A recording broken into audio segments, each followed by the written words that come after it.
I'll never forget the night I saw the lights in the old village of Nairobi shimmer a deep red, as if warning everyone to stay away.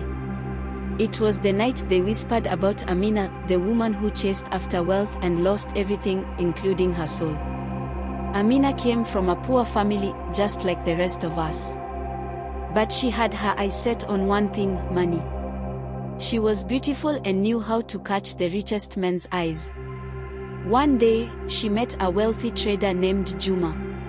He was charming and offered her everything: nice clothes, big houses, and endless parties.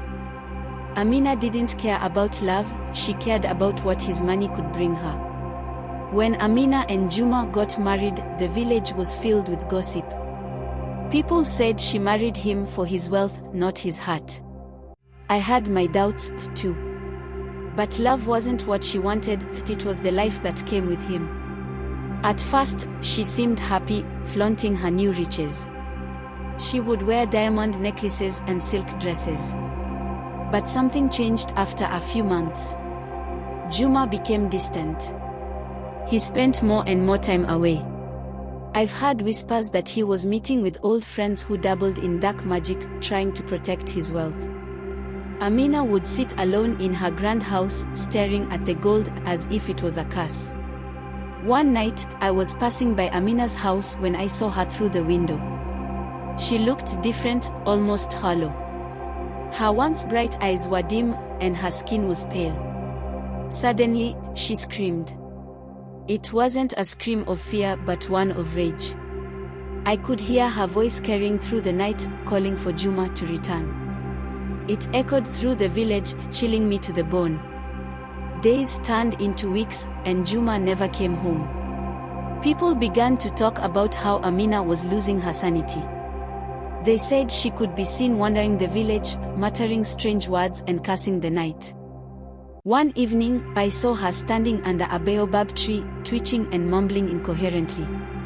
I wanted to help, but I was afraid. There was something about her that felt wrong.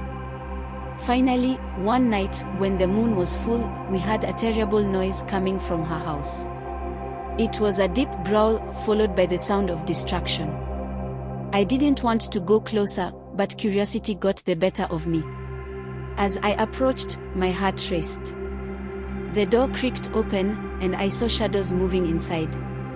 Amina was there, surrounded by broken furniture and shattered glass. She looked at me, and I saw the emptiness in her eyes. "They took him," she hissed. "They took everything." In her hands, I caught a glimpse of something shiny, but it wasn't jewelry. It looked like a shard of glass, sparkling red in the moonlight.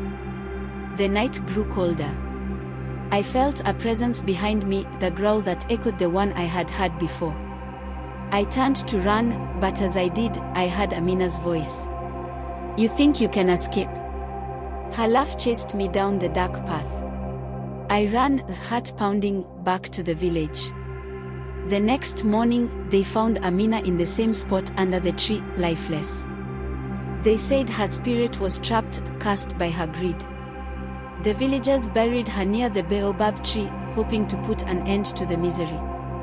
But sometimes, on quiet nights, you can still hear her whispers in the wind, calling for someone to pay the price of her choices, reminding us all how dangerous it is to marry for money and lose sight of what truly matters.